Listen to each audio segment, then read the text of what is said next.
तमाचा मार के भजा दिया।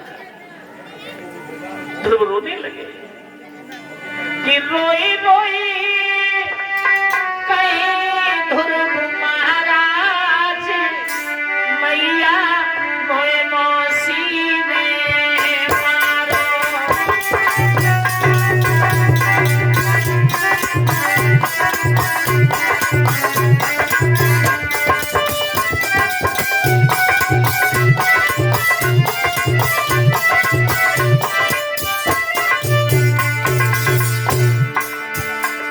मोए पिता ने गोद बैठारो धकेला मौसी में मारो। मोए पिता ने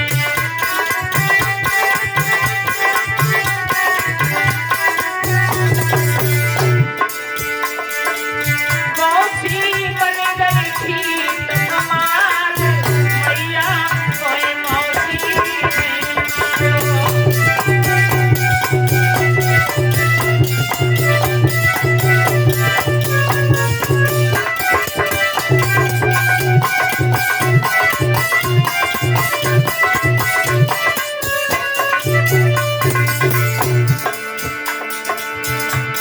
मैं हरि को भजन करेगा मैं ईश्वर की गोद बैठूंगा। मैं प्रभु को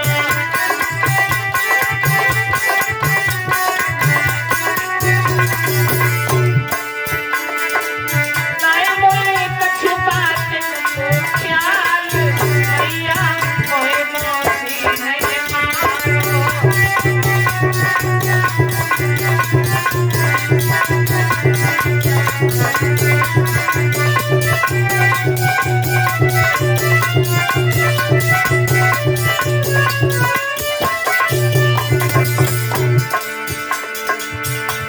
मैया ये ध्रुव को समझावे लेकिन एक समझ नहीं आवे। मैया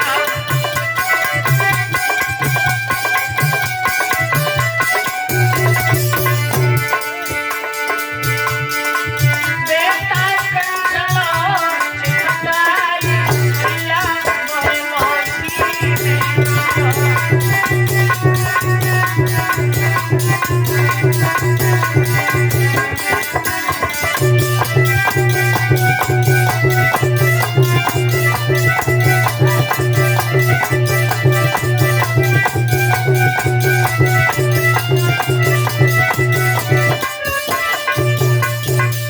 आज रो रो करके ध्रुव को बड़ा समझाया है।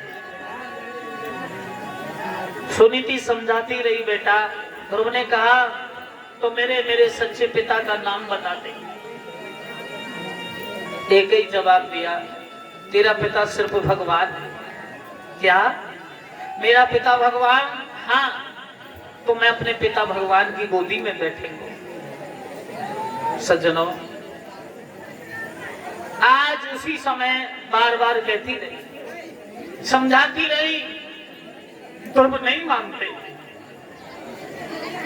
सुनीति सो गई और सोती हुई सुनीति को छोड़ करके ध्रुव जंगलों की ओर चला गया। जंगलों में चिल्ला रहा है पिताजी तुम कहां हो, पिताजी तुम कहां हो। ध्रुव की चीख पुकार ने भगवान श्री हरि नारायण के पर्दों को हिला दिया। नारद जी को भेजा। नारद जाकर के ये देखो कोई हमें मासूम चिल्ला रहा है।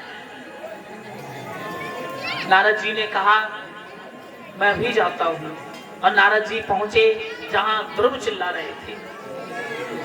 ध्रुव से कहा अरे भैया तुम्हें कोई शेर खा जाएगा, तुम्हें कोई चीता भग जाएगा, तुम इस जंगल में अकेले क्यों आए हो? जवाब दिया मैं अपने भगवान अपने पिता को ढूंढ रहा हूं। क्या? हाँ। नारद जी ने कहा तुम्हारा भगवान तुम्हारा पिता ऐसे नहीं मिलता, भजन करने से प्राप्त होता है। और जब ये कहा कि वो भजन करने से प्राप्त होता है तो कहने लगा मैं भजन करेंगे। नारद जी ने कहा कि भजन ऐसे नहीं होता, बिना गुरु के भजन नहीं होता। सज्जनों चरण पकड़ लिए, तुमसे अच्छा गुरु और हमें कौन मिलेगा। तो नारद जी ने कान में एकदम बता दिया, ओम नमो भगवते वासुदेवाय नमः, और वहां से अंतर ध्यान हो गए। अब तो बैठ करके भजन करने लगा। वृक्षों के फल खाता है, भजन करता है। कुछ दिन के बाद फलों को भी छोड़ दिया। सोचने लगा अगर ये फल मैं तोड़ता हूँ तो इन वृक्षों को कष्ट होता होगा, और किसी को कष्ट देने के बाद परमात्मा की प्राप्ति नहीं हो सकती। सूखे पत्ते खाता है, पानी पीता है और भगवान का भजन करता है। भगवान का सिंहासन हिला, भगवान दौड़े चले आए। कहा ध्रुव आंखें खोलो। सिर्फ एक पैर के अंगूठे पर खड़े होकर के ध्रुव ने कठोर तप किया। आंखें खोलो ध्रुव। आंखें खोली तो सामने भगवान खड़े। एकदम जवाब दिया, मांग लीजिए बेटा, क्या मांगना चाहते हो। ध्रुव ने कहा मेरे लिए कुछ नहीं चाहिए, सिर्फ तुम्हारी भक्ति चाहिए। भगवान ने एव मस्तु कह दिया और कहा कि तुम्हारे पिता की गोदी से ऊंचा वैकुंठ में तुम्हें स्थान प्राप्त होगा, जाओ घर चले जाओ। ध्रुव लौटे तो सबसे पहले किसके पास गए, अपनी मौसी के पास। दोनों चरण छुए, मौसी प्रणाम। माँ शायद एक थप्पड़ तू मेरे गाल पर ना मारती तो आज मुझे परमात्मा के दर्शन नहीं होते। तू मेरी सच्ची गुरु है। मैं अपने भगवान की गोदी में बैठ करके आया हूं। शर्म की वजह से नीचे को गर्दन झुकी है आज सुरजी की।